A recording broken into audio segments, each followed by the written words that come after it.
Well, welcome to another episode of Dashing Dan's Olympic Adventures for Aussie Home Loans. To deal with anyone in Australia. They've got clients in every state and capital. They do Zoom as well, which we're doing again today. And they've got over 25 lenders on their panel. My guest today is a former colleague of mine at the ABC and one of the nicest men I've ever met in sports broadcasting. Always there to help you, and an outstanding swimming commentator, as well as being a very good rugby union commentator as well. He could call anything, but swimming was what he was best known for at 6 Olympic Games for the ABC, starting back in 1988. His last one was in 2008. It's great to catch up with Gerry Collins. Gerry, welcome to the program. Good to have you with us. Thanks, Dan. As the great rugby league coach Wayne Bennett has often said when introduced in a grand way like that, I can't wait to hear myself speak. And then after that, Gerry hardly said a word, did he? Yeah. So it's always a good reply. But thanks for that nice opening. Yeah, good on you.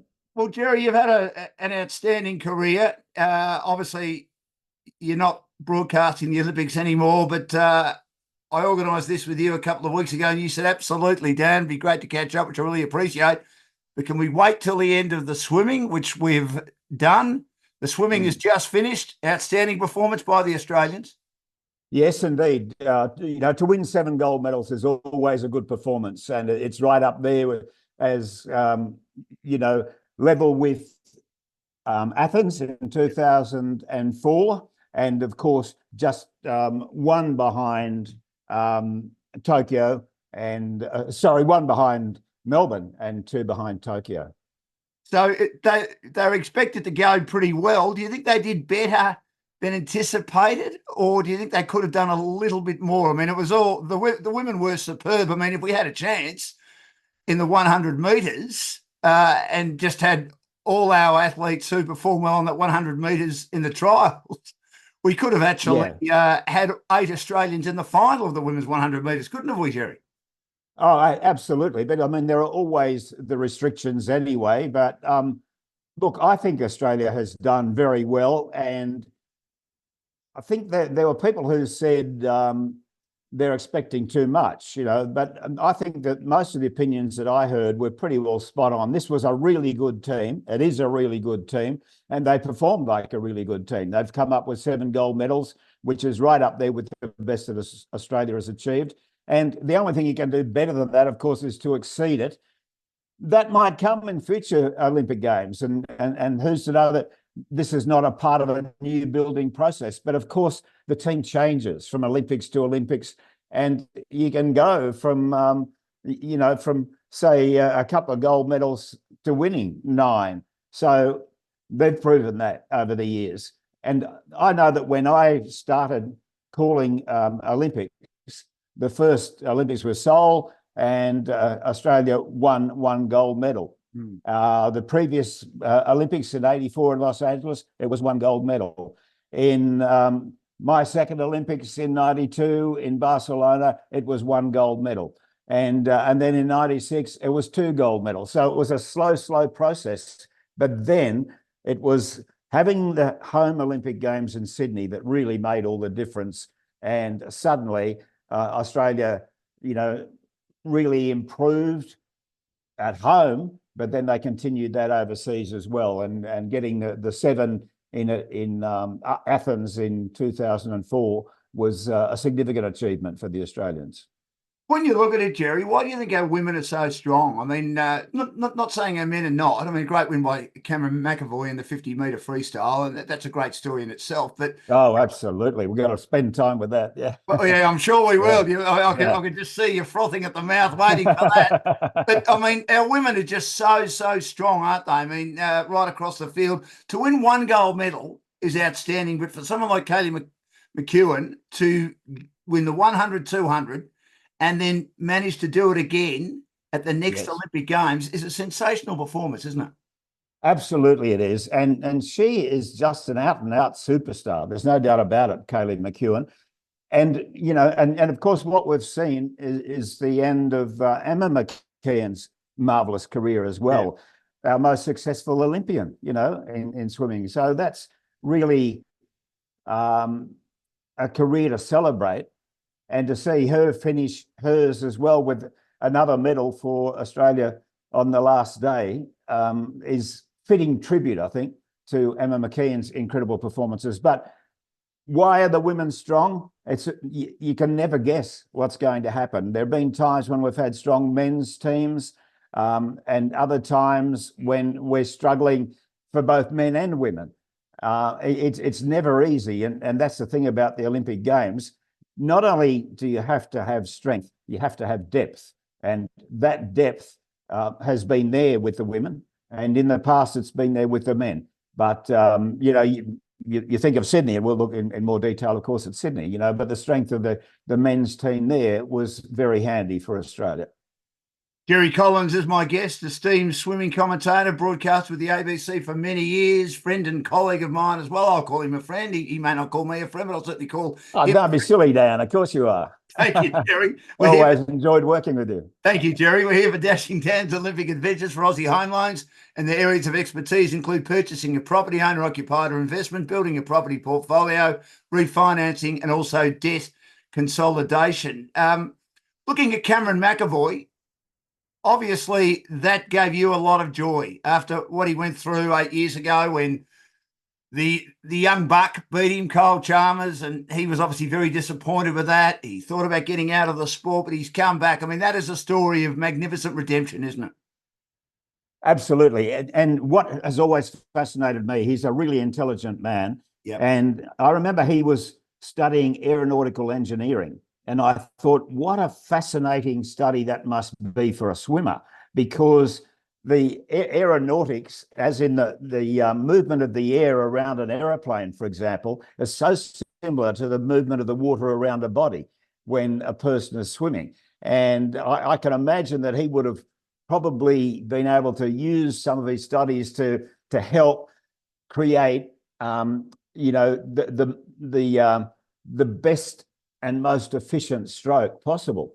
And the other thing was, he was always so impressive as a man.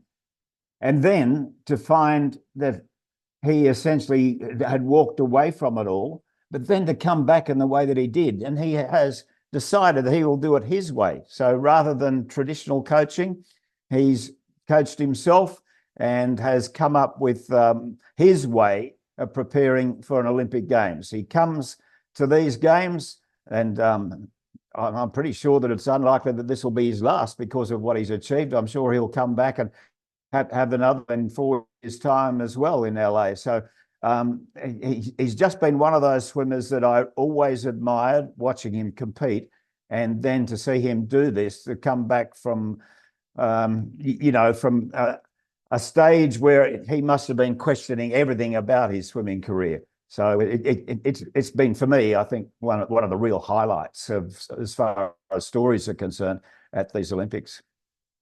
Gerry, you know the sport like the back of your hand. The fact that Cam McAvoy, as you say, has been coaching himself, which I wasn't aware of, would the dynamics change much, or how would he get used to the dynamics? He's obviously a very smart man, as you mentioned as well. When he goes into the Australian team and there are coaches there, does he still keep doing what he's doing? Do they have to fit in with his program, or does he have to fit in with their program? Well, I'm not close enough to the team to know that. I'm not sure how he organises his coaching process and whatever.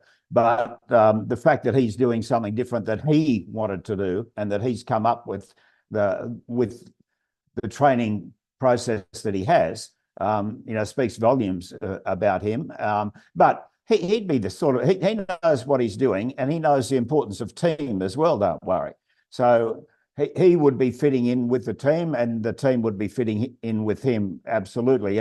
And usually when you go into a team like that, you'll have various coaches, because your personal coach, for example, might not be your coach in the Australian team, but you're allocated to other coaches, and you would fit in with those. And I don't think that he would have too much trouble fitting in with anyone.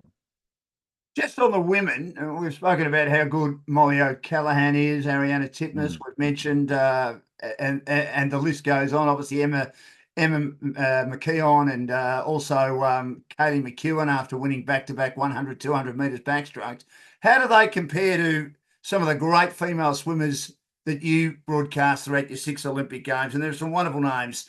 Madam Butterfly, Susie O'Neill, Sam Riley, Liesl Jones, Jodie Henry, Gian Rooney, and Petria Thomas, along with Libby Trickett.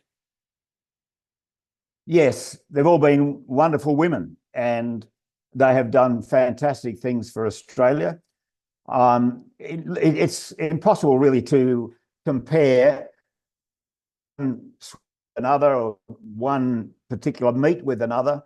But the thing is that this team, because of the people that have come together, so Ariarne Titmus, she's in her prime at the moment, and it's been wonderful to see her.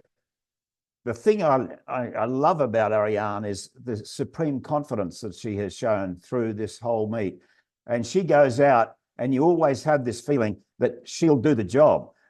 Even when she had the impossibly, I suppose, tough job in the end, in the 800 metres freestyle of trying to haul in Katie Ledecky.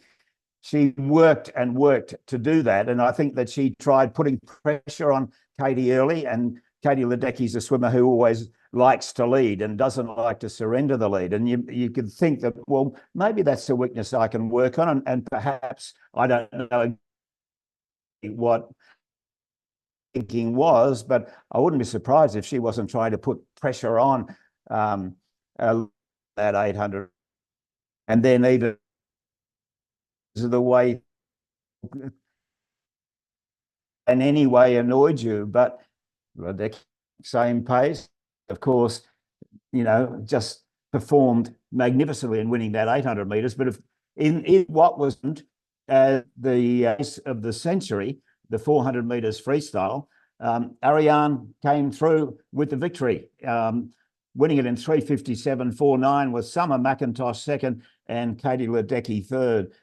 I mean, you look at someone like Katie Ledecky, she's a superstar. Summer McIntosh is coming, but Katie Ledecky will go down as an all-time great, and I suppose Ariarne Titmus will too. And you think Summer McIntosh, with the start she's made, only being a teenager from Canada, there's some wonderful swimmers there, aren't there?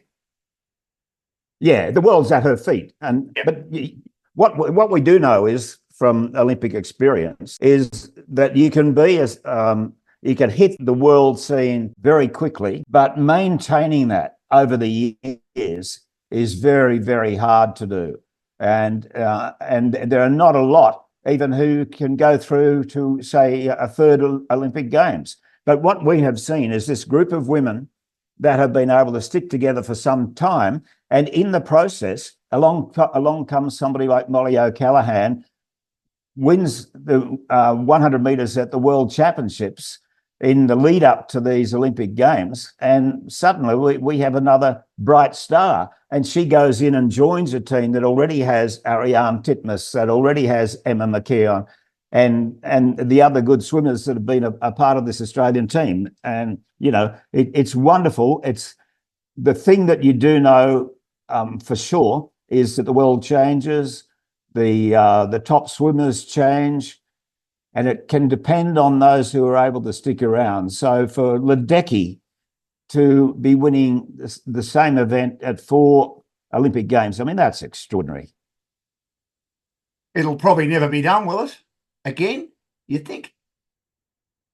It's been done. So anything that's been done can be done again, and even things that haven't been done before can be done. Yes, that's a good point. And that's the beauty of Olympic swimming. It's the beauty of the Olympics, that there is so much drama, there is so much excitement, and it provides something for everybody. And I mean, from my point of view, I just can't believe that I've led the life that I have, which enabled me to call swimming at 6 Olympic Games for the ABC. And I'll be forever grateful for the ABC for those opportunities that came my way.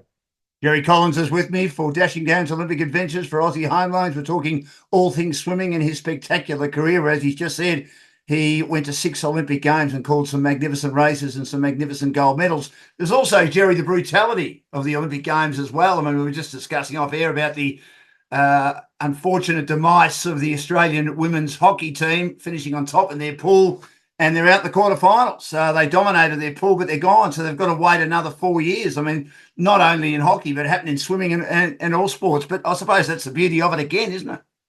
Yes, but that thing that you mentioned, they've got to wait 4 years. And you can imagine if you miss a gold medal by 100th of a second, yep, it's 4 years before you can get that revenge, before you can have another go at doing it, and just for your own self-satisfaction. I feel for anybody who would lose a gold medal by 100th of a second, but there have been plenty of them over the years. So, it just shows how tough it is.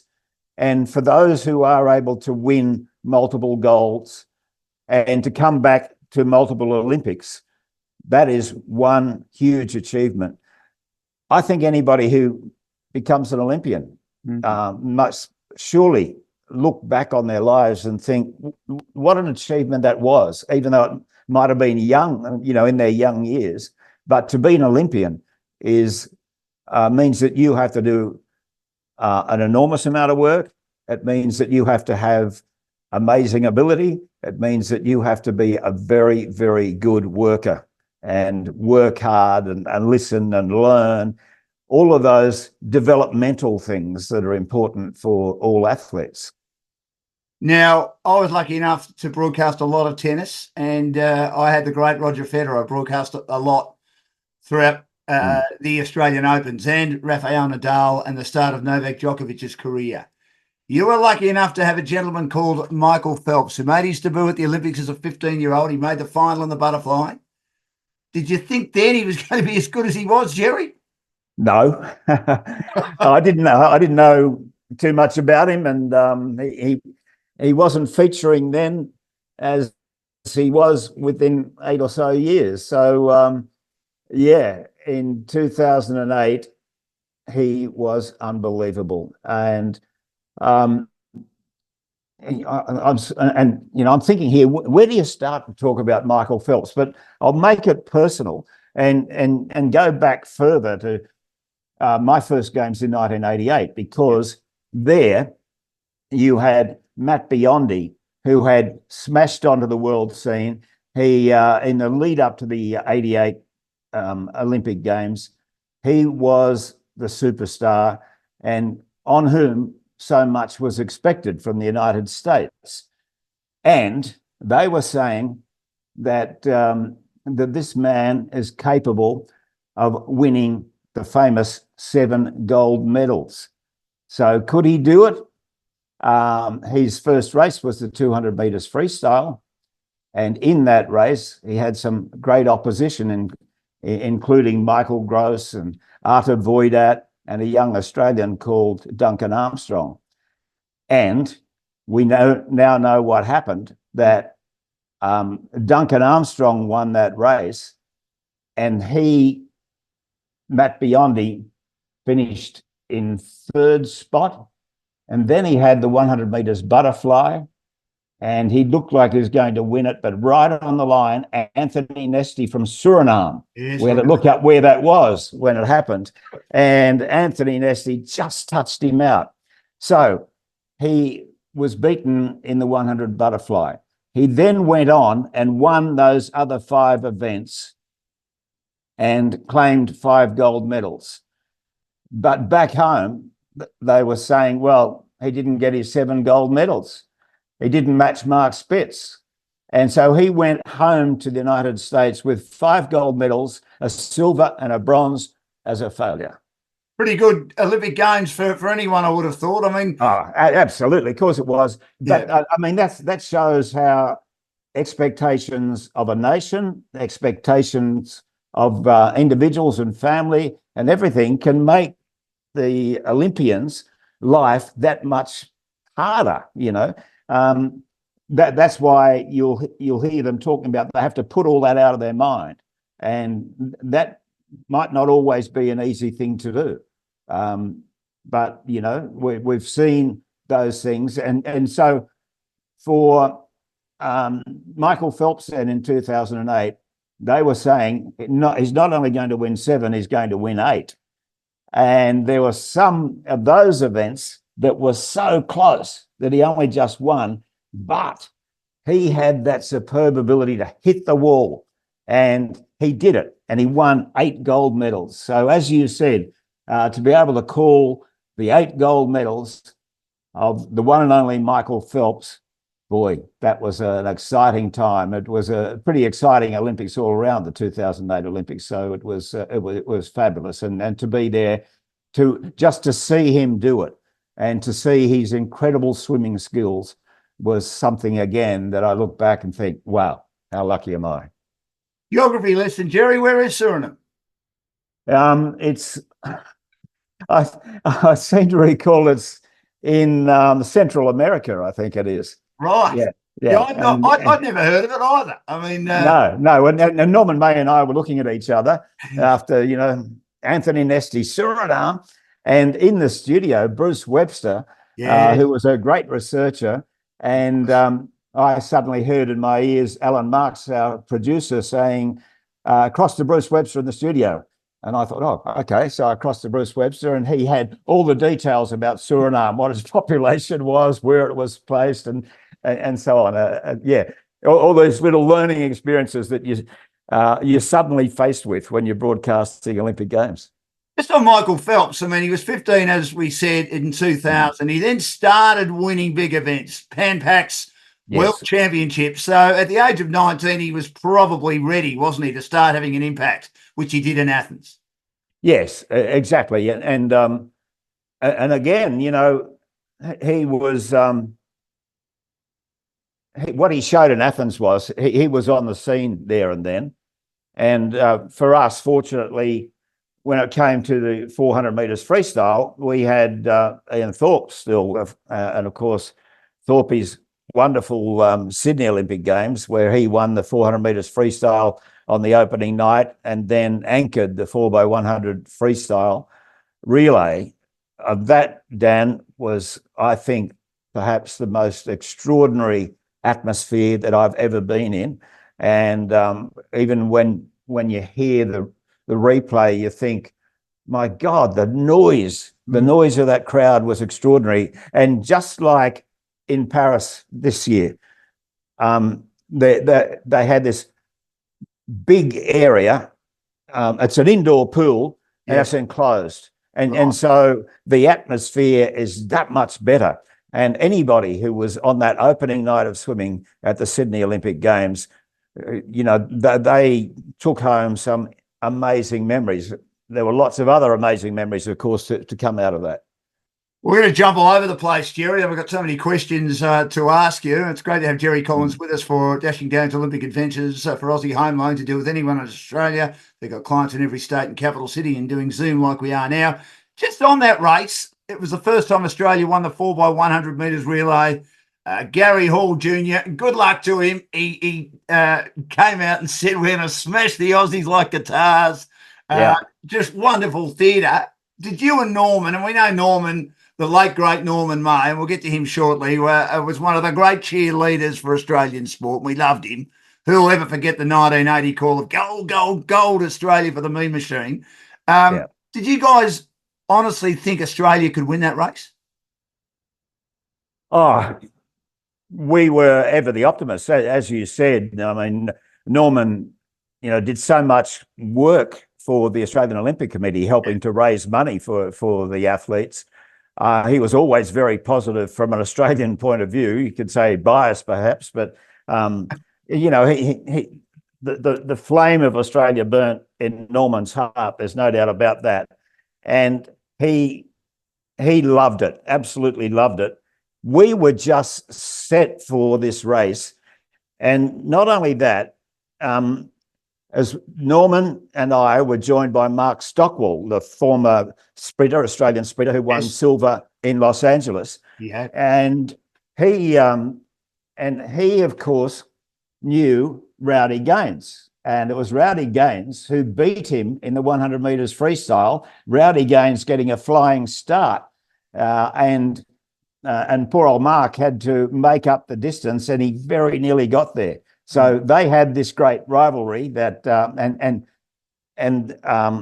Rowdy Gaines was part of the NBC broadcasting team, and they were probably about 5 or 6 meters from where we were.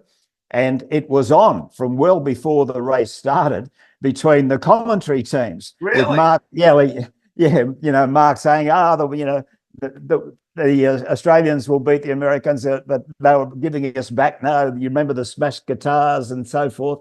And so, I mean, that was a lovely little side play that we had, but little did we know the drama that would come in that race, because on every leg of the relay, the lead changed. Yeah, it did. It was a race from go to woe, and that last leg of the relay with Ian Thorpe chasing down Gary Hall Jr. was amazing. And as I said, the crowd going crazy, the atmosphere of the pool, it was unbelievable, and it certainly provided Australia with the win in the history of swimming, as far as I'm concerned, of Australia at the Olympic Games, because the US dominated it for so long. They were unbeaten. And finally, in Sydney, the right place for it to be, as in Australia, Australia beat the United States. And it gave us all a huge thrill. It gave the whole nation a huge thrill. And it started those Olympic Games with a bang. And from then on, if there wasn't interest before, there certainly was afterwards. And that was something that Ian Thorpe did in the lead up to that. You know, he won the World Championships over in Perth in 1998. He won the Pan Pacifics in Sydney in 1999. Yes. And each time he broke the 400 metres world record. And the publicity, as in newspapers, radio, television, and television ratings, were just going through the roof. And he did such a job to promote the Sydney Olympic Games, Ian Thorpe, just by himself. But then on the night, to put on such an incredible performance, which probably then impacted on him. For example, we all thought that he'd win the 200 freestyle, but he didn't. And you just wonder about how much pressure goes on these swimmers and how much it impacts on them. Something that they couldn't do, say, on the third night, they might well have done on the second night. So especially for any swimmers who have multiple events, you always think, that is one huge job and one huge responsibility. And I mean, you look at the trials 4 years later, Gerry, you make a very good point here. When he fell off the blocks, maybe there was just pressure on, because we all thought, he's going to qualify. No problems at all. And he fell off the blocks, and you thought, well, that's unforeseen, a bit like Shane Kelly back at 1996 in the 1K time trial in the cycling. Yeah, exactly. And honestly, Dan, that, again, I've been talking, and I'll continue to talk about incredible drama. I was there at the pool for the heats of that morning at the 400 free. And the heats is a time for sitting around, taking it easy. Everything's pretty predictable, especially, 400 freestyle. Thorpe will swim, he'll qualify. There's no pressure on here whatsoever. But as soon as he just got the wobbles, the shock went through me, because I knew that, not all that long prior to that, FINA had created the rule that there would be just one start and one start only. There'd be no false starts, and that you have to go when the starting signal goes. And you could see him start to falter, and he's falling. And I thought, no, they'll have to disqualify him. And in he went, and then there was I could hear discussions all around me. What are they going to do? But I'm thinking that they've only got one choice. They must disqualify him. That was the rule. And so he was disqualified. And fortunately, of course, he was able to go back and swim the event, and also other events as well in Athens. But and what happened as well, once he went in the water and he was disqualified, my phone went berserk. I had people, and ABC television from Sydney were racing out with a camera. I had the BBC radio on the phone in no time, and it was extraordinary. And you thought, and of course, it was then, some months essentially before that, it was sorted so that he would be able to swim the event. I remember people coming to our office and said, "You got Gerry Collins' number?" And I Yeah, didn't know. yeah, And they said, I was in Melbourne at the time, and they said, "Oh, Ian Thorpe's just fallen off the blocks in the heats." Oh, hell. yeah, Here yeah. it is. And I thought, oh, you'll be flat out. And I think I might have rung you and said, you're going to be flat out. He said, Dan, you said, Dan, I already am. So, yeah, that was an amazing time. Do you think, looking back, Gerry, that he should have been allowed to have swum in that? They made a judgment to move a swimmer out and put him in, or do you think you just at the end of the day? No. And the swimmer, I've got a mental block at the moment. He stood aside. He was a good friend, and which was a hell of a sacrifice for him to do, because he was entitled to the swim. So there was no pressure on him to stand aside. Well, I don't know about any pressures. So I don't know the exact full story. I don't know whether the full story has ever come out, but I'm pretty sure that he stood aside. If it was anyone else, do you think he would have stood aside? Well, that's a good question. I mean, and if it were anybody else, they might be different. It might be somebody who would say, and they're entitled to say it, I earned the right to represent Australia, and correct. I'm not budging. Yeah. Oh, well, that was very nice of you. Now, I just want to quickly go back. Mark Stockwell and Rowdy Gaines. Did Rowdy say anything after Australia won? I'm sure Mark did. I've met Mark a couple of times. I'm sure he did not shut up. No, Mark certainly reminded him of, so much for smashing us like guitars. And of course, down on the pool deck, the guys had been playing air guitar. Yeah, they had. It was an atmosphere, Dan. It was an extraordinary atmosphere. And when we walked out of there, I mean, how could you possibly feel after watching Ian Thorpe win that 400 metres, breaking the world record, smashing a really strong field, and then that amazing relay, and go home without being the most elated that you've ever been in your life, more than likely, because it was unbelievable. I remember Norman May used to say in Athens in 2004, and it was stinking hot, as we know, right in the middle of summer, 5 Heinekens, young Dan. 5 Heinekens, young Dan. It's in the second week in particular after swimming had ended. Were there 5 VBs, Gerry? 5 VBs for you and Norman after that race that night?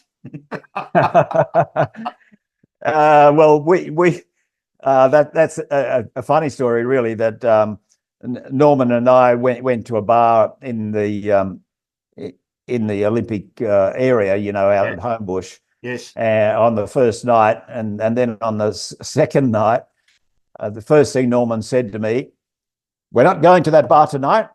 I have found a hotel at Strathfield, and the beers are only so much a schooner, and so we're going there, and from there you can go home and I can go home as well."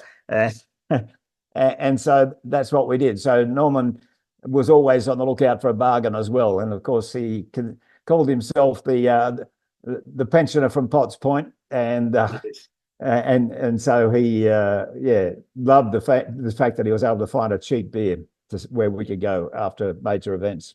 Gerry Collins is with us, esteemed swimming commentator, 6 Olympic Games for Aussie Home Loans, for Dashing Gowns Olympic Adventures, and their areas of expertise include first home buyers, equipment loans, car loans, and personal loans. Gerry, you started as a teacher. Yeah. You're from Newcastle in northern New South Wales. How did you get into broadcasting? Dan, growing up, I used to listen to radio a lot. I loved radio, and I thought I'd like to be a disc jockey. So I had this plan that I would want to be a disc jockey. I actually went to a radio station in Newcastle, and the manager quite willingly spoke to me, which I thought was fantastic. Good. And he said to me, you should get an education first, because there's not a lot of money in radio for young people. And I thought, oh, okay. It still burnt inside me, but I went off and became a school teacher. And then I got a teaching appointment in the wild west of New South Wales. I don't know, have you heard of Burt? the great outback town of Burke in New South Wales. I have. It's Yes. yeah, and if you've been to the back of Burke, you've got to go back again. So I In had the a middle of one. nowhere, Gerry. In the middle I of had Yeah. Well, if it was in the middle of nowhere, the last little village before you get to Burke was yes. Byrock, and I got Right. Byrock Public School. There were Okay. 8 kids in the school, Right. and and I was the only teacher. That Wow. was it, and it was an interesting time. In that first year, I got sick, and I went to the doctor, and he said, "You've got pneumonia. I'm putting you in Burke Hospital." I was in Burke Hospital for a week. It just happened to be during that week that the Edinburgh Commonwealth Games of 1970 were on. And, I'm in hospital, so I could sleep all through the day and listen to the ABC's coverage because there was no television out in Burke in those days. I listened to the ABC's coverage on the radio. And I can remember lying in hospital thinking, oh, wouldn't it be great to be with those blokes calling that? That was 1970. In 1986, the Commonwealth Games were back in Edinburgh, and guess who was on the commentary team at my first games? Gerry Collins. Wow. I could not believe that. And I still look back and think, isn't that extraordinary how your life turns out? You just don't know. And I've often said, if somebody had come up and tapped me on the shoulder when I was teaching at Byrock and said, you'll be calling gold medals for Australia all around the world, you'll be calling a Rugby World Cup win for the Wallabies and that sort of thing, I would have said, no, you're joking. It couldn't happen, but it did happen. You got your start, didn't you, with the ABC in Canberra? Is that right? And then you ended up in Brisbane. Yes. Yeah. Yes. Yeah. I had managed to. I was doing while I was teaching a fair bit of part-time media, including radio reports and things like that. And then I got the opportunity in 1983 to call Group 11 Rugby League on the commercial station 2DU in Dubbo. Right. I did that for that season. By the end of that season, this job was advertised in Canberra for a sports broadcaster. The Canberra Raiders had just come into the NRL competition, and I thought, well, you never know. I'll throw my hat into the ring and managed to get the job. So I went down there, and I can still remember thinking, well, I came here expecting I'd be calling rugby league, and that's fabulous. But suddenly realised, hey, I'm with the ABC. We do everything. Yes. Cricket, rugby league, you name it, swimming. And I suppose I'd been a swimmer all my life and loved swimming. And I played a lot of rugby union. And it was amazing how I saw them as my main sports. And they were the ones that I had really strong interests in and so forth. And then as my career turned out, it was through swimming and rugby that I ended up getting my highlights. So Norman's last Olympics was 84, but he stayed on as your expert, didn't he? So did you both call in Edinburgh in 86, or did you do most of the calling? Yeah. He didn't become my expert then, because in 1986 at the Edinburgh Commonwealth Games, it was the last Commonwealth Games where the ABC did television. Correct. And so Norman was doing the swimming on television, and there'd been a bit of a mix-up with the swimming commentary position, and I think that finally they made a decision that I could go to do the Australian Championships in Adelaide, and I was told that if I did a reasonable job there, I'd be considered for the position in Edinburgh. And subsequently, I managed to get the job as the Edinburgh radio commentator with Norman as the television commentator.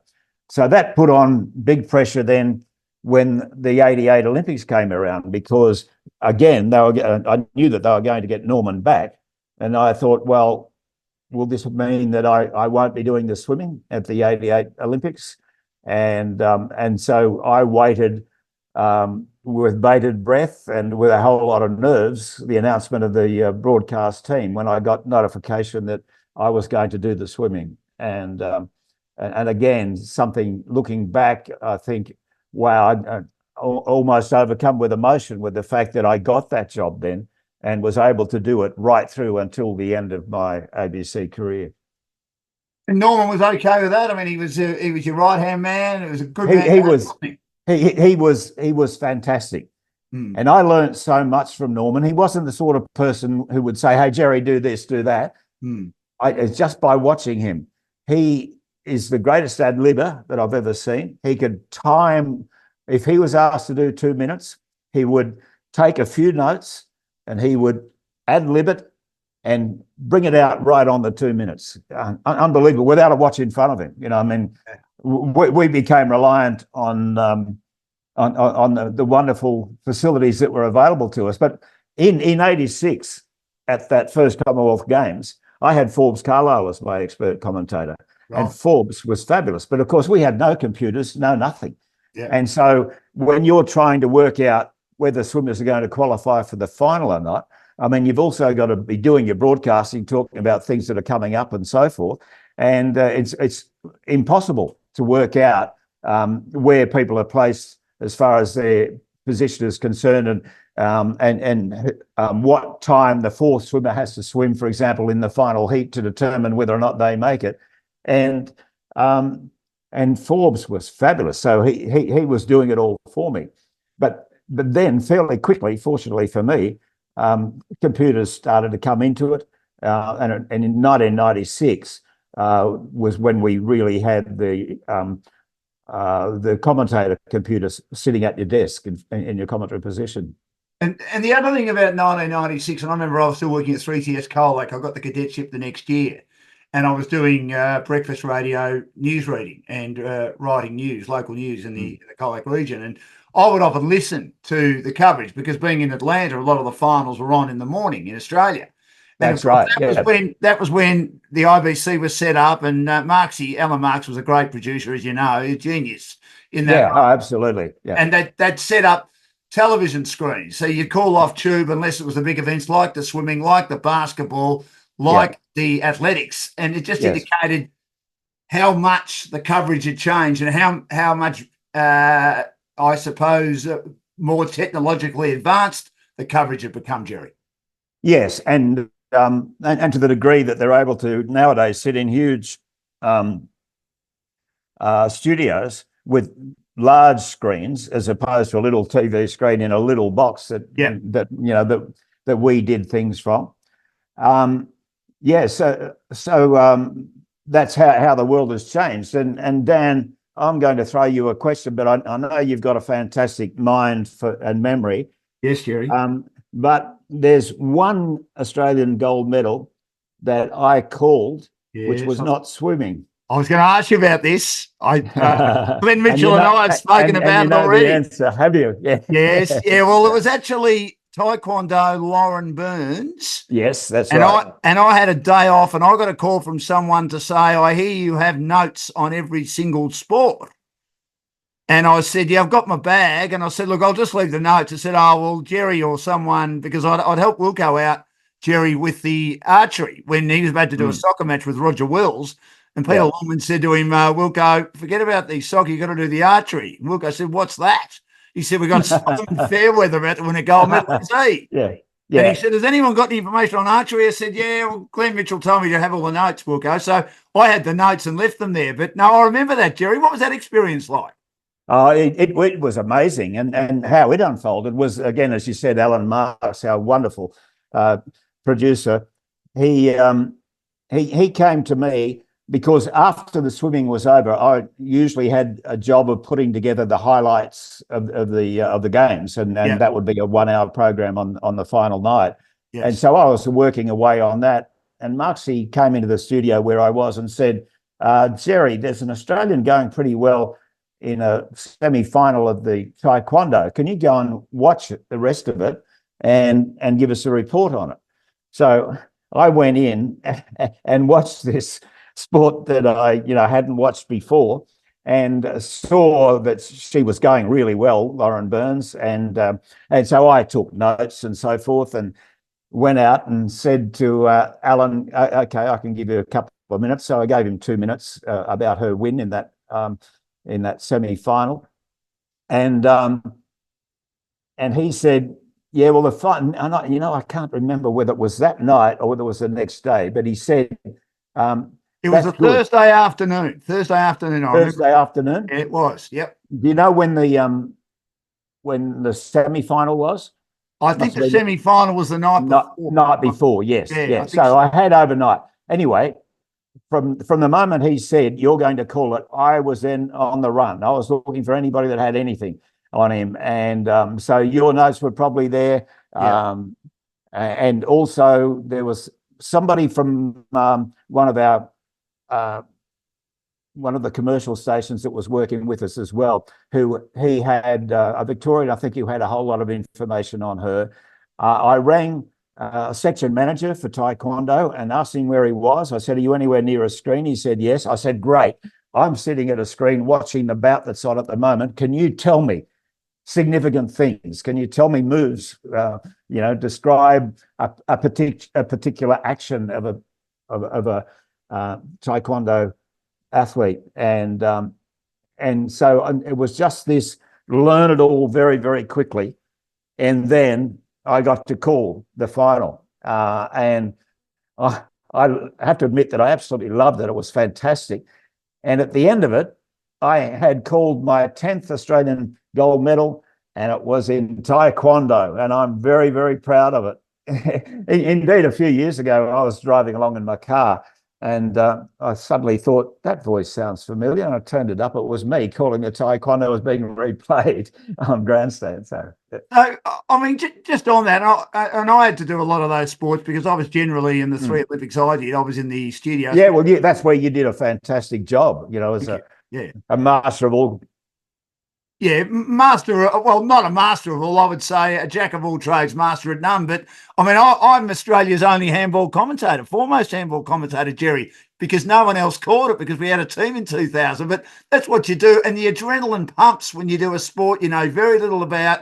I had to do the weightlifting in 2000 when Smokey Dawson lost his voice. And Marty said, as I came out of the booth, what do you know about weightlifting, Dan? Oh, a little bit, Marty. I won't tell you exactly what I said when he said to me, well, you're in there now in 30 seconds. There are a few words I said, and you've just got to go, don't you? You've got no chance to really think about it. You've just got to go. You watch what's in front of you. If it's a sport you don't know, correct? Yeah, yep, that's right. And I got to speak very quickly to Lauren Burns later that night after she won the gold when she came into the Seven Studios. And then quite a few years later, I was at a sports breakfast in Brisbane and ended up sitting alongside her. Wow. And had a wonderful catch up, and I still look back on it as a magic moment in my life, not just in my Olympic career. Did you like her old man's music, Ronnie? You had a big hit in the 60s. Yeah, I did. Yeah, I was a Ronnie Burns fan. Correct. Gerry Collins is our guest, foremost Taekwondo and swimming commentator. Great to chat about his Taekwondo gold medal he called of Lauren Burns, the first time that was a sport at the Olympic Games in Sydney in 2000. We're here for Dashing Down to Olympic Adventures and Aussie Home Loans. Gerry, need to ask you about Kieran Perkins. He won gold comfortably in 1992. He was red-hot favourite in 1996. He had a pretty ordinary heat swim, didn't he? And only just qualified. What was going through your mind when you were calling that heat, knowing, gee, he's in a bit of trouble here? Well, I had a long history with Kieran because in trying to work out the years now, but anyway, I lived in Brisbane and was working for the ABC in Brisbane. And I've always been a swimmer, as I said. I used to swim in an outdoor pool through summer, and I used to run in winter. I had a few leg problems, and so I decided I was going to swim through the year. I heard that the University of Queensland pool was now heated, and you could swim there. It was an outdoor heated pool, and of course in Brisbane, an outdoor heated pool is not such a bad thing. No. It was, so I turn up for my first morning there, and I thought, who's that? I thought, that's John Carew. I thought, Kieran. I knew that they had trained at Dunlop Park, but they had made the decision to move there as well, probably because of the fact that he could swim all year round. And so they had only just started there. And so I'd see them every day. And in the build-up to 1996, for example, I went over to the Pan Pacific Swimming Championships in Atlanta in 1995. Yeah. And got to know the place pretty well. But all along, I was seeing Kieran nearly every day, so I knew him pretty well. And indeed, when he swam that heat of the 400 meters with a disappointing time, and I remember that John Carew, I went to interview him, and he was surrounded by the media, so I just stood at the back and was listening to what he had to say.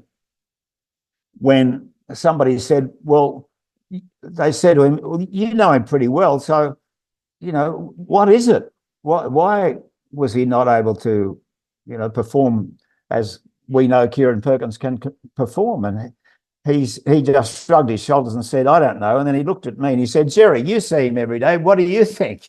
And all I could say was, John, if you don't know, I can assure you, I certainly can't help you. So, and then when he, in that heat swim, when he realised how close he'd gone to missing out, it obviously came as a shock, but he was struggling. And I always remember going to the pool and walking in, and I saw the Australian team in the warm-up pool, and we were able to watch it from behind a fence. Yeah. But there was this person standing there who just seemed to have an aura about him, and I thought, who is it? And as I got close, it was Greg Norman. Yeah. And Greg Norman spoke to him that morning, and I later said to him, what did he say to you? He said, he didn't say anything very much. He just said, you're a champion, you can do it. And he said it was amazing the impact that had. And then that final, as you said, that Saturday morning back home in Australia, the number of people who've told me what they were doing, which shop they were in, etc., as they were listening to it, all, you know, stopped in their car to listen to the finish of that race. But he just went for it. And you thought that this might be Dan Kowalski's chance. You know, Dan was running second to Kieran for some time, and Dan was swimming pretty well at the time. But I've never seen a man demolish a field like Kieran Perkins could do. And that was how he always raced anyway. I can still remember his 1,500 metres at the Auckland Commonwealth Games in 1994 at age 15. He went out like a rocket, and he destroyed the field, and he was a 15-year-old kid. I think Glenn Houseman actually beat him in that race, but that was the beginning of it. And from then on, you know, Glenn Houseman, who was then to finish second to him in Barcelona in 1992 and give Australia a great 1-2, which was then going to be repeated at various times in the following years as well. It was to see him then go out and destroy that field, even though he was struggling still with some health issues, I think. It was unbelievable. And so many people have said to me, that's got to be your best moment. But, you know, how do you describe your best moment when you think of all the various races that I've called over the years? But certainly it's right up there. And the fact that I did know him well, and then to see him go on to 2000, and in the heats of the 1,500 metres in 2000 in Sydney, the people who paid less money to go to a heat session and saw Kieran Perkins go out and swim the first ever sub 15-minute heat swim at the Olympic Games and put the pressure on Grant Hackett, and Grant has then answered it with an equally really impressive swim, and you knew then this is on. This is the battle for the king of the 1,500 freestyle, and that we were then going to see that in the final. And of course we did, and that's where Grant Hackett came through. He became the new king of the 1,500 free, and that was then the end of Kieran's magnificent career. And having gone so close to getting the three in a row, that I know that he would have really wanted. So, to win that Athens one, to make it two in a row there, as we've heard at these Olympics, to be able to defend a title is really a hell of a job, and anybody who does it deserves admiration. Well, Kieran Perkins had our admiration in so many ways, and was such a leader. And as I mentioned about Thorpe, creating all the publicity in the lead up to the 2000 Olympic Games, Kieran did that as well, because the way that he, dominated Australian swimming, and as a result, swimming benefited from him. Just on that 1996 race, and he's in lane 8, when did you think, gee, he's on today, this could be something special? Was it early in the race? I think so, yeah, because he went off. He did a typical Kieran race. As I said, put the pressure on, off he went, as he did as a 15-year-old in Auckland. Really went for it. And he would blow them out of the water. But you thought, well, if he is struggling, if he's got some issue, you would think, well, it might hit him late in the race. But no, and I think Norman made a comment something like, as they turned with 50 metres to go, Norman said, "This is going to be the best 50 metres of my life coming up here." And of course, nobody could match Norman's enthusiasm, absolutely. And it was, and so to be in that situation, and what I was able to do, whereas you're calling who's where and whatever, was to devote that 50 metres to Kieran Perkins, to the man, to what he'd done for Australian swimming, to him hitting the wall, jumping out, and I nearly had a heart attack then when he jumped out of the water. And you were supposed to stay in the water until you're cleared to go, and he jumped out of the pool with, "Oh, don't disqualify him." But of course that didn't happen, and it all finished very successfully for Kieran there. He had the disappointment of a silver, I suppose, but there's no disappointment. There's no lack of respect for Kieran for finishing a career with 2 golds and a silver in exactly the same event. And there's also, especially one as tough as the 1500. And also we have to give credit, and he probably doesn't get enough credit. He swam really well in the heat, but Daniel Kowalski in 1996 did a great job as well. Does he get enough credit for the great race that he swam himself? Yeah. Because we were all thinking about what Kieran did when we didn't think he could do it from being so far away in lane 8.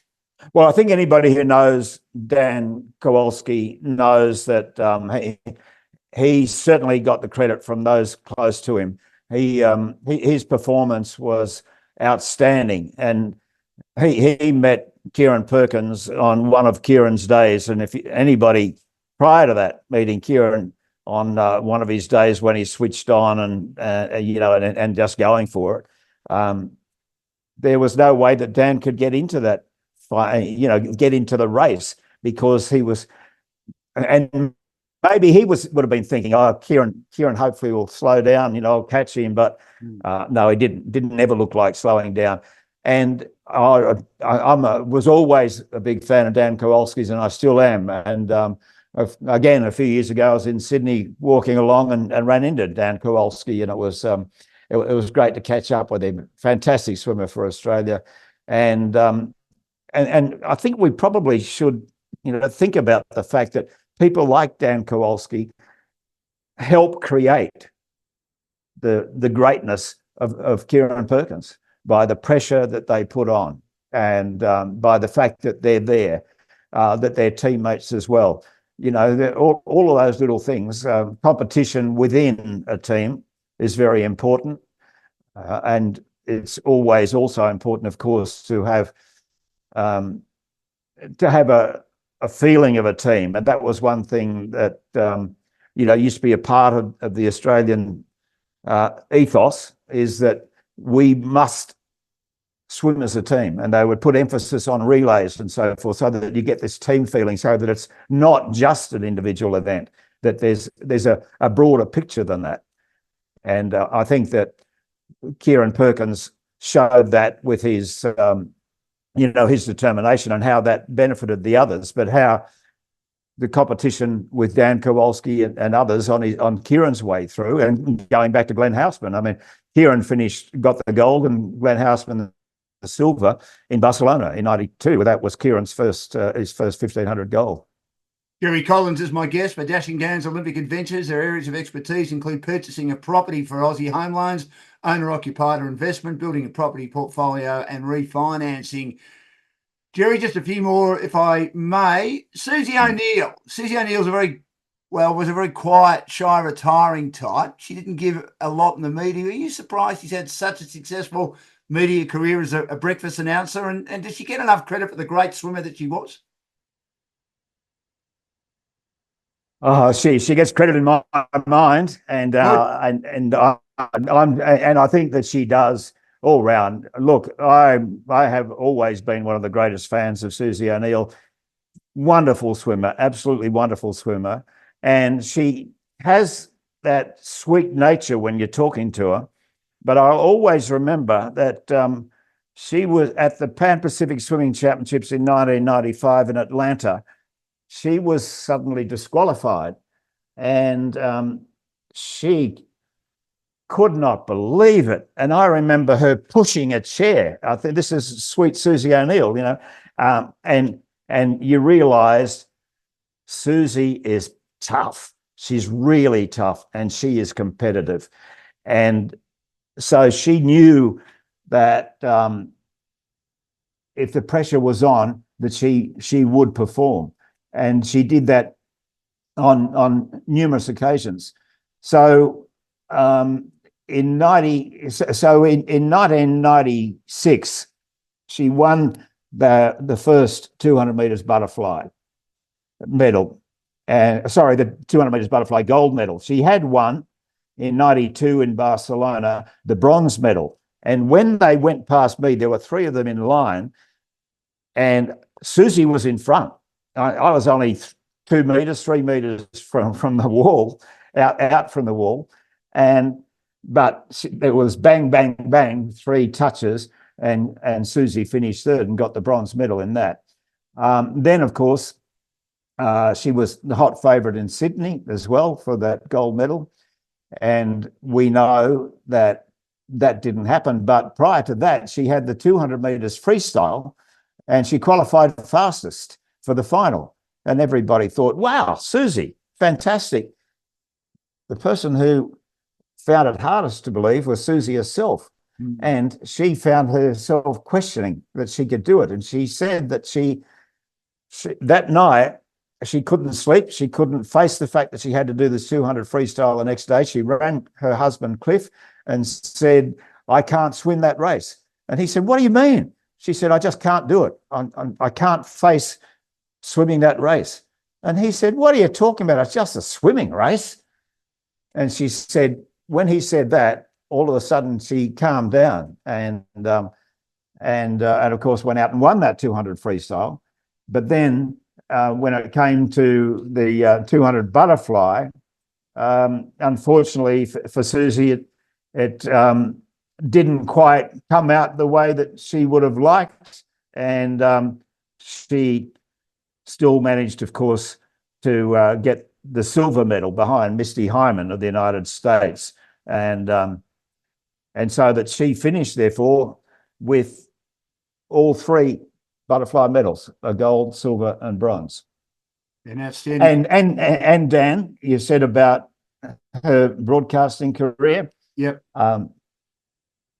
Guess who gave her first broadcasting job? Yes, you did, Gerry. Because and she did a good job in her own inimitable way, didn't she? I mean, she didn't sort of know when to come in originally, which a lot of people don't. But when she did come in, she knew what she was doing and she knew what to say. I mean, she was quite good. And I thought, gee, I didn't think she had that in her. And certainly with her her radio career, I've heard her a few times just online, and she's as funny as a wheel. She's a beauty. Oh yeah, she's a wonderful person, and the thing is that comes through. Her personality comes through, and Australians have always loved Susie O'Neill. Yeah, and so what happened with that in 2002 at the Commonwealth Games in Manchester.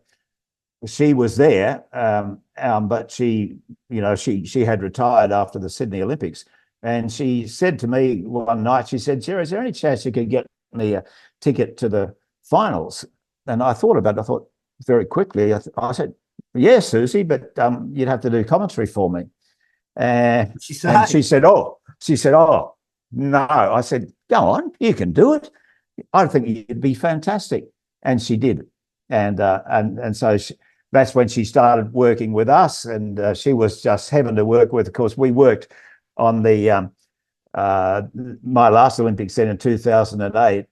Calling that women's 4x200 meter freestyle gold medal for Australia, and working with Susie was fabulous. And a great swimmer, unbelievable person, and she still swims. And when I go to Brisbane, of course, I've got kids and grandkids in Brisbane. Yeah. I swim at the pool where she swims, and see her occasionally as well. Sorry, hold on. I'll come back to that a little bit later, because a little mind block. No, she's an absolute beauty, Susie O'Neill. Now, I want to ask you, obviously that race means a lot to you, that gold medal 2008 when Australia, the girls were able to win that relay.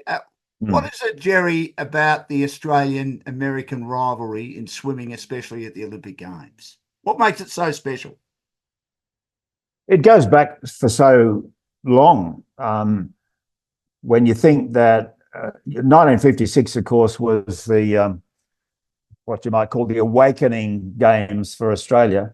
Yeah. And the indication to the world that we are a swimming nation. We swimming means so much to us. Most of us live on the coast of Australia. We love beaches and being in the water, and we've got really good climate and so on. And the performance of that Australian team there in 1956 was just amazing. I'm old enough to remember the 56 Olympic Games, and so to be able to have spoken to and interviewed some of the stars from that 56 Games has been a real pleasure too. But it's the Americans have been so dominant, and when the Americans are dominant, they can make it public, and so naturally any opposition wants to beat them, and the end result was we've had a great rivalry, and it came to its point really in 2000 with that men's 4x100 on the first night of the Sydney Olympic Games, and when Australia won it, that gave us all a huge boost. And I think now Australians are happy to take on Americans. It doesn't matter what the event in the Olympic Games, but it's great to have that rivalry, isn't it?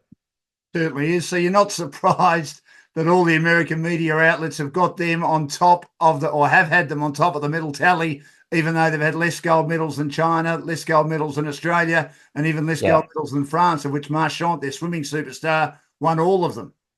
Yes, that's right. But that's the way it's always been. And it's often intrigued me that you go to Britain, you go to many different places, and they're talking about medals. They don't talk about golds, whereas I think it's good that we have this emphasis on gold medals. So the emphasis is on doing your absolute best and getting to the absolute top. And that's good. And so we know that when they put the medal tally up, it's based on number of golds. So it's the Americans who are putting it around the other way, basing it on total number of medals. Just on that, though, I mean, if you win a silver and a bronze at Olympic Games, nothing to be certainly disappointed about, is it? I mean, they're great achievements, aren't they? Oh, absolutely. And when you think about it, there have been so many near misses for Australia over the years. Ones who've missed by, as I said, 100th of a second, but ended up with a silver medal, and others who don't get to have that experience. So it's a huge privilege for an Olympian to be competing for his country. And I doubt that there would be any one of them who wouldn't acknowledge that. And for them to take that responsibility and go and perform at their absolute best, often producing personal bests in difficult circumstances, and then coming through and winning no matter what medal it is. But even making a final is an achievement. Making a semi-final is also an achievement. These Australians who perform for us as ordinary Australians, we should be forever grateful for what they've done in their lives, for what they achieve, and the impact that it has on us. Gerry, if I can finish, and I really appreciate your time for Dashing Gans Olympic Adventures for Aussie Home Loans, on the fact that it's been Australia and America, but many other countries are starting to get better and better and better, including the Chinese. There was a bit of controversy about Kyle Chalmers' race, the men's 100-metre final, and the Chinese swimmer that won by more than a second. Now, Brett Hawke, former Australian swimmer who's lived in America for a long time now, I heard him do an interview or a press conference in his hybrid American accent, and he could not understand how that swimmer could win by 1 second. Are you a bit concerned about the Chinese and whether they're going about it in the right way in a sport that you love? It's not the first time that we've had concerns about Chinese swimmers, of course. I was at the Rome World Championships in 1994 when those famous images of Chinese swimmers. Unfortunately, drugs are a fact of international sport, and we have to put our trust in the international organisations to do their absolute best to ensure that nobody who is cheating gets to compete. But we do know that it's happened over the years, and that I've got little doubt that there've been plenty who haven't been caught. And that's very sad to know that. And we do know that there are Australian athletes and swimmers and so forth through the years who have been cheated out of medals because of others using drugs. But I don't know what the answer is. I mean, people have said, well, open it up, let them use whatever they like. In my opinion, well, you've got to put some sort of a lid on it anyway, because otherwise people would just kill themselves. And so what's wrong with having it? You have to swim as a natural person, not boosted with with some drug in you. And the job continues to be a very tough one, but all of those international sporting bodies have to stay on top of this. And it's always been a race, the scientists against the cheats, and the scientists working for the international bodies have to be in front. But you know that's just not always possible, and it's sad to see. And the other thing is, of course, Dan, that it's possible that swim was fine, that he did something extraordinary. We don't know. Did you raise your eyebrows, though, when you saw the time and saw that he finished 1 second ahead of the rest of the field, including Olympic champion in Kyle Chalmers? Of course, yeah. And you could see Kyle Chalmers' reaction as well, sitting back well away from him. And it's a very tough one that has been there right from the very beginning. I mean, I went to the World Championships in Madrid in 1986, just after the Commonwealth Games. Yep. All of the women's events were won by East Germans. Yes. Now that was, and I can remember shaking my head, but Christian Otto won the 100 there, and then she went on and won the 100 at the Seoul Olympics in 1988. And all of those East Germans who were, and many of them probably didn't even realise that what was happening to them, that it was administered by essentially by the state, and it was wrong, and it's still wrong. It's happened, and it will still happen, and that has been, I would say, that the lowest part of my life is having to watch those situations where you realise that people are being cheated here, and people are gaining gold medals that they don't deserve. Can I take you back to 1996 just on that? My father, my late father, was Irish. and Ah, he didn't with a watch. name like Gerry Collins, of course. I've got Irish ancestry as well. I would have Totally, thought with a totally, name totally Irish. like Jerry Lonergan couldn't be anything else but Irish, could it, There you Jerry? go. Yeah, yeah. Yeah, from Tipperary, his family, and Mm. he watched the race or a couple of the races that Michelle Smith won, Oh, and he yeah. said she's Irish. Yeah, she's won a few gold medals, Dad. Myself, my brother said. Oh, I reckon there's something fishy about that. And we said, what do you mean? Just like that. He had and Yeah, hardly watched a minute. He said, well, there yeah. are no pools in Ireland. Dad didn't know how to swim, Jerry, until he came out Yeah. here as a 10 There, pound pom in there was no, 1974. yeah. Do you There was no understand? 50-meter pool still then. No, You no, know. no, that's exactly right. That's Yeah. exactly right. So did you think there was something fishy about her performances? Obviously, it's been found out that there was, but did you think there was something fishy, considering I no one had heard much about her until she started dominating the Olympics? I did, Dan, and it was in the lead up to the '96 Olympics. I used to get the world rankings sent to me by mail, Yeah, and as known as snail mail. Well, it was snail mail, well and truly, because all of a sudden, only about a year out from the Atlanta Olympics, we had the internet, and in the ABC in Brisbane, there was one desk right. which had the internet on it. Wow. And I thought, wow.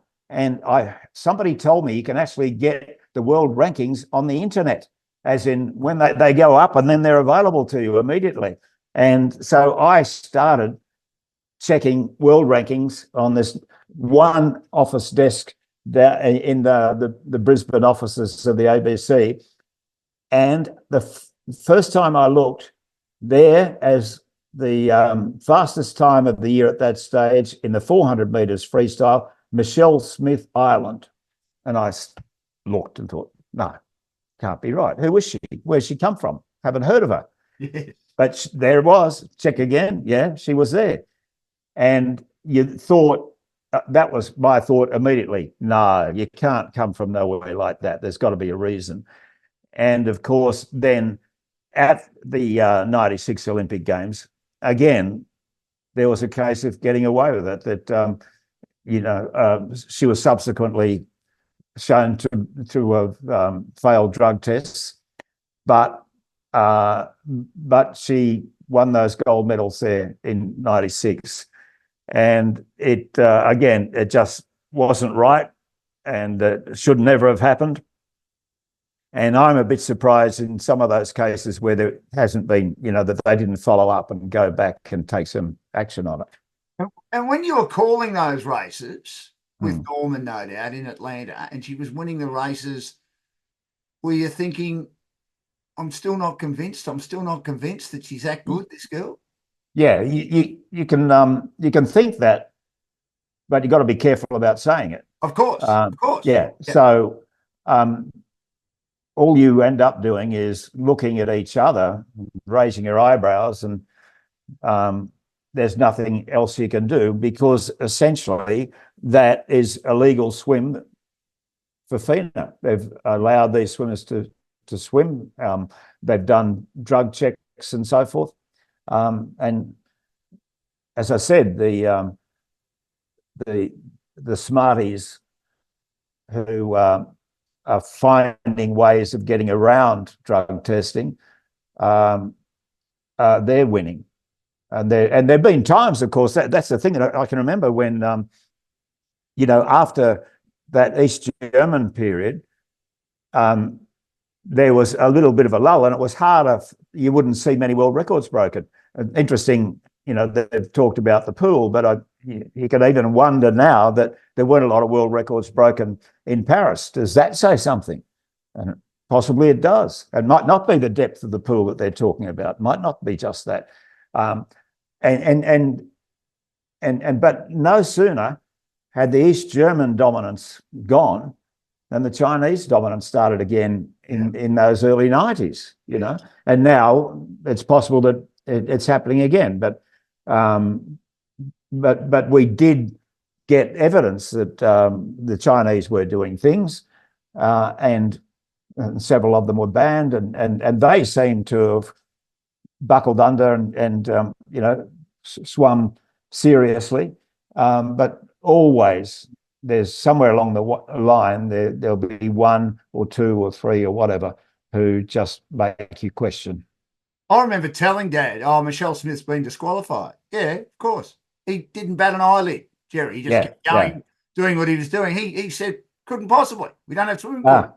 Gerry O'Leary, a good man, Gerry O'Leary. Yes, that's sorry, Gerry O'Lonergan. Yes. Well, he just picked it up straight away, and again, he didn't bat an eyelid then too. And I thought, really? And it all played out. One more, Gerry. When you're calling a race, and you touched on it earlier about how close it can be. We saw in the 100 metres in athletics on the track that it was virtually a dead heat between the American and the Jamaican. The American was then awarded very narrowly indeed by the slimmest of margins. How do you know who to go for? And if you're not sure, do you just say not sure, or do you just say could be a dead heat? I've tended to go with what my naked eye tells me. Yep. And I can remember because swimming is like athletics. So I find it fascinating. Do you know for how long they've actually been doing this? That awarding it using the thousandth of a second? No, I don't. Athletics? No. Yeah, because in swimming, they do have timing to a thousandth of a second. Right. But they made a decision that they would take it to the hundredth of a second, and if there are two swimmers who have got the same time at a hundredth of a second, well then it'll be a dead heat. So, but if you're watching a swimming race and you see a dead heat, have a look at the first name that comes up on the board, because that's the winner. Right. But officially it is then a dead heat. And that's because it is recording the thousandths of a second, and so the first name up. And I remember one just Australian Championship. It was a breaststroke event. I've forgotten the names, but let's call them Smith and Jones. Yeah. And I've done a call that went something like, into the wall they go, Smith and Jones. Smith, no Jones, no dead heat. And so what had happened was, I thought it was Smith. Jones's name has come up first, and so I've then thought, oh, Jones has won it. But then I've seen that Smith's time is exactly the same, and so it was a dead heat. And in actual fact, it didn't sound too bad as a call then. I'd gone so-and-so, no, so-and-so, no, dead heat.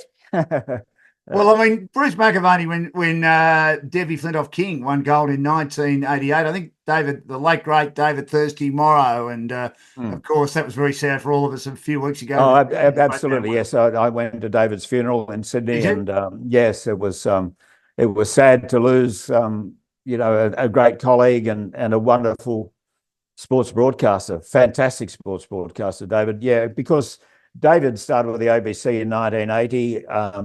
And I was the next one to join, and so we were the young guns of going off to the games and so forth.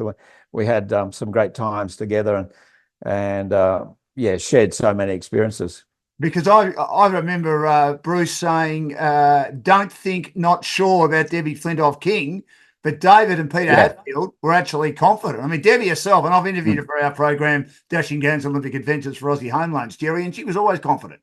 But I mean, you just don't know, do you? I mean, sometimes, and you've just got to say something. I mean, Matt Hill and Gerard have both said dead heat on the 100 metres in the athletics this morning. So at the end of the day, if you say dead heat, that's probably the best way to go. Gerry, I've really appreciated chatting to you. We could chat all night.